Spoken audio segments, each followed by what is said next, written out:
शेतकऱ्यांची संपूर्ण कर्जमाफी यासह वेगवेगळ्या मागण्यांचं निवेदन महाराष्ट्र राज्य किसान सभा धुळे जिल्हा काउन्सिलच्या वतीने उपस्थित सर्व पदाधिकाऱ्यांनी धरणे आंदोलन करत प्रशासनाला निवेदन दिले। यामध्ये शेतकऱ्यांना संपूर्ण कर्जमाफी मिळाली पाहिजे यासह वेगवेगळ्या मागण्यांचं निवेदन प्रशासनाला सादर करण्यात आले। किसान सभेच्या नियमित कर्ज भरणाऱ्या शेतकऱ्यांना 2 लाख माफी मिळालंच पाहिजे। नियमित कर्ज भरणाऱ्या शेतकऱ्यांना 2 लाखाचा लाभ मिळालाच पाहिजे।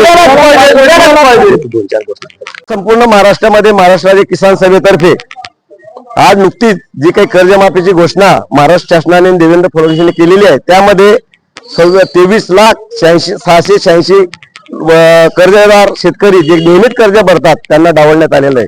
म्हणजे जे नियमित कर्ज भरतात ते काय पाप करतात का, असा सवाल किसान सभेचा आहे।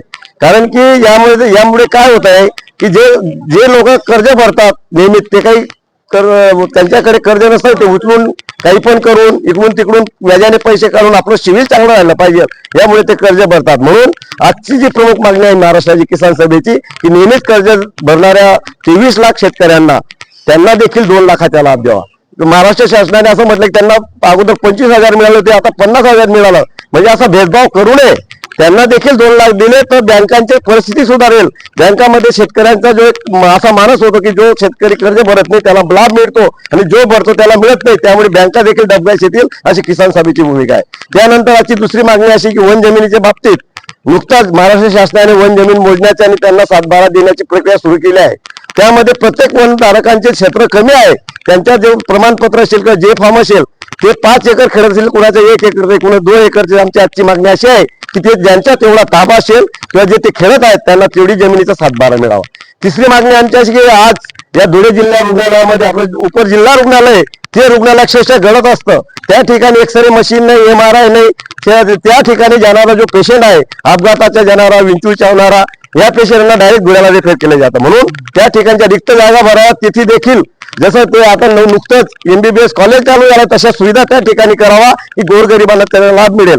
त्यानंतर या मराठी शाळा ज्या आहेत जिल्हा परिषद शाळा त्या अक्षरशः घडत आहेत, त्या ठिकाणी काही पाड्यांमध्ये झोपड्यांमध्ये शाळा भरतायत, म्हणजे गरिबाच्या मुलांना शिकावून त्या डिजिटल करावा आणि त्या शाळांच्या इमारती देखील बांधाव्यात, अशी आमची मागणी आहे। त्याच्यानंतर वन जमिनीचे जे काही पेंडिंग दावे असतील ते त्वरित काढावेत।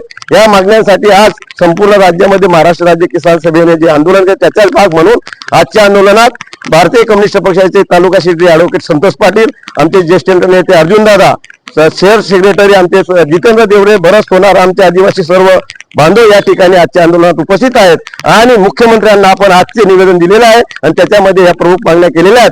म्हणून महाराष्ट्र राज्य किसान सभेच्या प्रदेशाध्यक्ष म्हणून मी मुख्यमंत्र्यांना विनंती करतो की तुम्ही या 23 लाख शेतकऱ्यांचा विचार करावा आणि त्यामुळे या शेतकऱ्यांमध्ये भेदभाव करू नये आणि सरसकट तुम्ही जी मागणी केलेली होती निवडणुकीच्या वेळेस की सरसकट आम्ही कर्ज देऊ, तर सरसकट कर्ज या 23 लाख शेतकऱ्यांना पण द्यावं, ही आग्रहाची विनंती माननीय मुख्यमंत्री साहेबांना आहे। अशाच नवनवीन बातम्या पाहण्यासाठी आमच्या बळीराजा न्यूज चॅनल शिरपूरला लाईक करा, सबस्क्राईब करा, शेअर करा। धन्यवाद।